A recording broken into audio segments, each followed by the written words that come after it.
UAB Medcast is an ongoing medical education podcast. The UAB Division of Continuing Education designates that each episode of this enduring material is worth a maximum of 0.25 AMA PRA Category 1 credit. To collect credit, please visit uabmedicine.org/medcast and complete the episode's post-test. Welcome to UAB Medcast, a continuing education podcast for medical professionals, bringing knowledge to your world. Here's Melanie Cole. Welcome to UAB Medcast. I'm Melanie Cole, and I invite you to listen in as we discuss knee pain in adolescents. Joining me is Dr. Kevin Williams. He's a pediatric orthopedic surgeon and an assistant professor at UAB Medicine. Dr. Williams, it's a pleasure to have you with us. This is such a great topic as knee pain is getting so pervasive in adolescents. Tell us a little bit about how prevalent it is and what are some of the most common reasons that you see adolescents for knee pain? In terms of knee pain, I would say that about 1 in every 5 kids that presents to at least my clinic has a complaint of some type of knee pain. And those age ranges span from about the age of 6 months to probably 18 years. And as I focus on pediatrics, I'm sure as you continue on in life that the knee pain is even prevalent in adults and elderly. But for today, we'll focus on adolescents. And so one of the most common causes of knee pain in adolescents is something that we talked about a little bit earlier, overuse injuries. And so as kids are continuing to grow up and to play one sport specifically and focus on competing within that sport year-round, we are trending to see a little bit more overuse injuries of the knee, which can be called traction apophysitis, or also have different eponyms associated with them, such as Osgood-Schlatters, Cindy Larson-Johansson, and various other causes of knee pain in the overuse ballpark. Other common causes that we can talk about a little bit as well are idiopathic, related to growing pains. You can also have multiple issues in the knee as a result of trauma, which include tearing of ligaments, menisci, or breaking off osteochondral fractures as well. We can also talk about infection, inflammation. You can have rheumatologic issues, and then obviously there's neoplasia and endocrine problems as well. And I would be remiss if I did not also speak on the fact that knee pain can also be referred from hip pain and lower back pain, but hip pain specifically in terms of looking out for a slipped capital femoral epiphysis, as the knee pain is referred from the obturator nerve. What a great point that you just made. And as these growing youth athletes, their bones are growing and maybe it's form. And as you say, sports specialization, cross-training. We're seeing a lot of sports specialization these days, Dr. Williams, and it certainly is becoming more of a problem. What sports in particular would you say predisposes children to some of that sports specialization, knee problems, or just knee problems in general? We hear a lot about ACL. Tell us a little bit about what sports you're seeing this most often in. As far as more ligamentous injuries, we see those pretty commonly in football, and then particularly for the ACL in soccer. Other sports such as basketball, which include a little bit more jumping and a little bit more quick movements and pivoting, we see the anterior overuse injuries such as Osgood-Schlatters and Cindy Larson-Johansson. So now tell us how you diagnose what the problem is, what interventions that you might try, and some treatments. Speak about what you would do first as conservative measures for these growing athletes. To begin with, when you're evaluating knee pain in adolescents, your evaluation should be based on a thorough history and physical examination. Because there are so many causes of potential knee pain, you want to focus on the story. And usually, as one of my mentors, Alvin Crawford, up in Cincinnati, Ohio, used to say, that the patient will tell you what's wrong and will give you the diagnosis.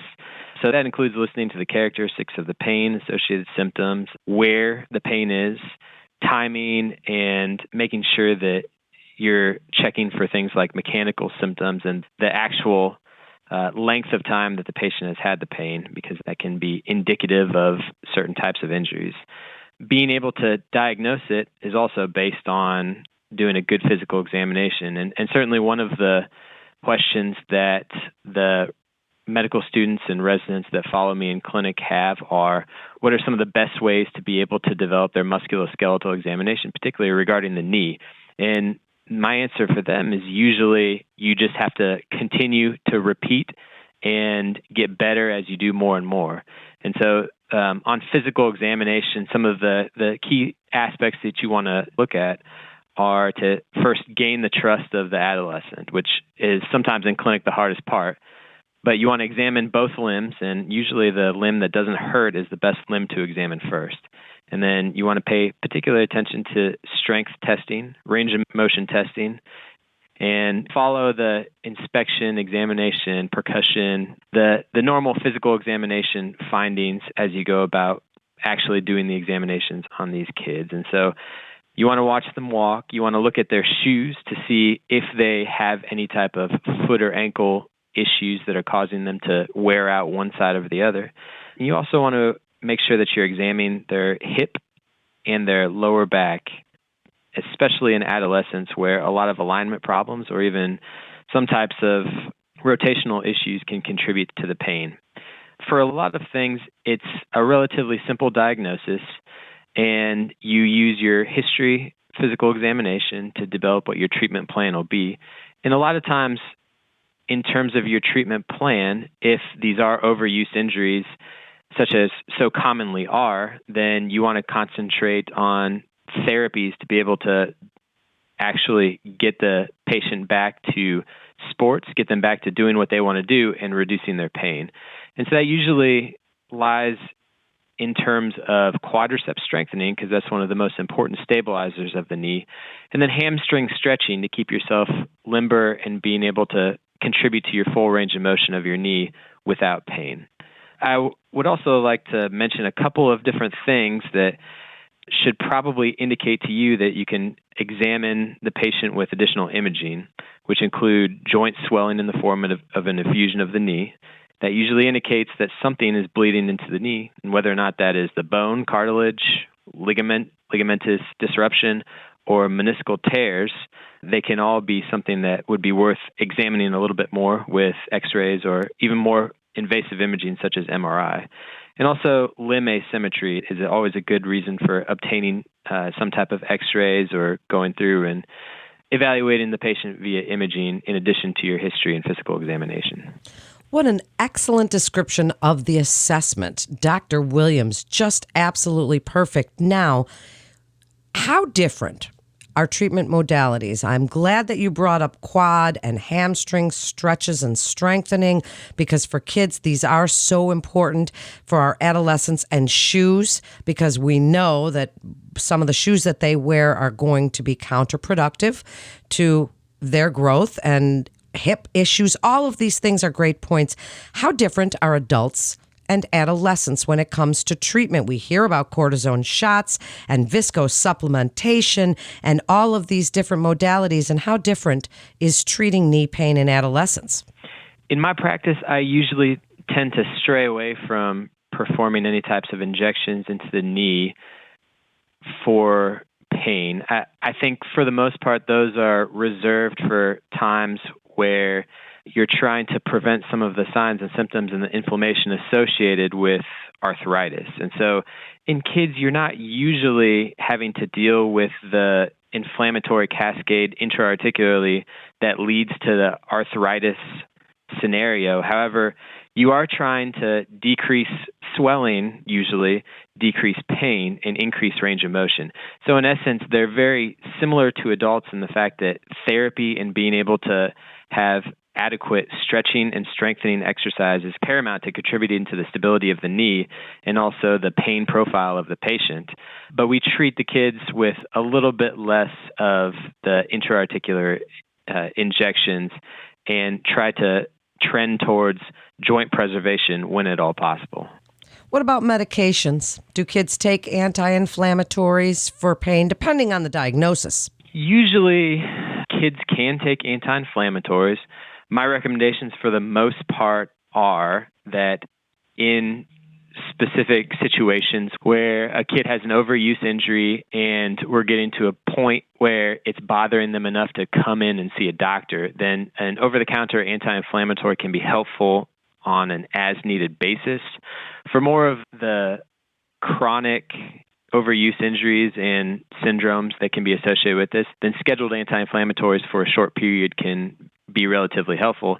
And sometimes even providing a small steroid dose pack for someone who's incredibly inflamed and has been recalcitrant to certain measures such as physical therapy and symptomatic anti-inflammatories can be helpful in calming the inflammation process down. Well, I'm glad you brought up physical therapy because that was my next question. So is that the typical course? It would be physical therapy. And what do you think? And for other providers, and specifically even primary care providers that may be seeing knee pain in adolescents, ice, heat, bracing, when they're counseling their adolescents on dealing with this type of pain, speak about physical therapy and some of the modalities, such as ice and bracing.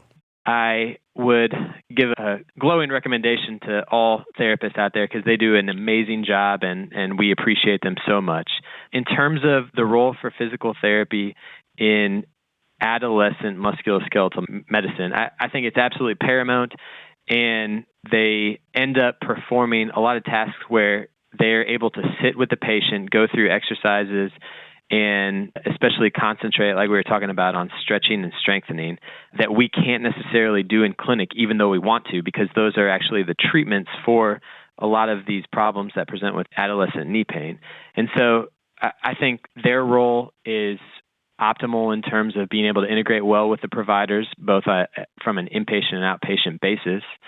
And then as far as their modalities, I think from the literature perspective that there are a lot of proven treatments to be able to treat some of these particular items and issues with the adolescent knee. However, what I usually tell patients in terms of external modalities, whether it be ice, heat, stim, ionophoresis, cupping, dry needling, things like that, I usually tell them if it's working, then continue doing it. If it's not working, then you don't necessarily have to keep doing it, but any of those particular items can be helpful in getting the patient back to where they want to be in terms of their strength and range of motion. That's excellent advice. And before we wrap up, behavior and lifestyle. We're certainly seeing an obesity epidemic among our youth. And of course, this is going to contribute down the line to arthritic conditions, as you discussed a little bit before. What would you like to say as final thoughts for other providers about knee pain? This is such a big, broad topic, Dr. Williams. What would you like other providers to know about working with their adolescents and looking at some of those lifestyles or gait or shoes or weight or any of these things that we've been discussing here today? And when do you feel it's important that they refer to the specialists at UAB Medicine? In terms of lifestyle modifications, I think a healthy, balanced diet is absolutely critical to the development of kids, especially when you're going through conditions that are maintaining a decent amount of bony growth, and especially during overuse injuries where your body's constantly trying to heal yourself. And so I think one of the most important aspects of nutrition is making sure that you're getting enough vitamin D and calcium for your musculoskeletal health, along with everything else that comes with a balanced diet. And especially these days, it's somewhat difficult to even discuss patients' weight with families, as we live in a culture where you don't want to necessarily tell other people how to live their life, and you don't want to be over paternalistic, but there's certainly a role for that in clinic if you're noticing some conditions that are associated with, like you were talking about, overweight or obese children.